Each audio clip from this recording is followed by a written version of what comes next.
Hey guys, and welcome to Tech It Simple. In this tutorial, we're going to look at how to disable date mode on Bumble. Now, let's begin.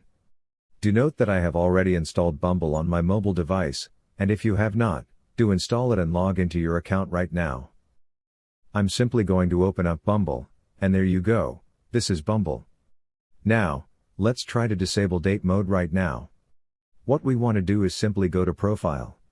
The button's at the bottom left, right next to For You. I'm going to click on this button right here, and then something like this will open up. This is the profile page. Now, from here, let's go to Settings. At the top right, there's a key-like icon. Simply click on it, you will then be redirected to the Settings page. Right here, there are lots of options, as you can see. But right now, we simply want to disable date mode. Do note that if we disable date mode, we lose all our conversations and chats.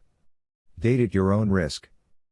I'm simply going to toggle off this button right here. It's asking for my confirmation. I'm simply going to click on Turn Off Date. And guys, there you go, that's how you disable date mode in Bumble. It's as easy as that. Hope you guys found this video informative, and for more content like this, do remember to hit like, share, and subscribe. Your support fuels us. Thank you.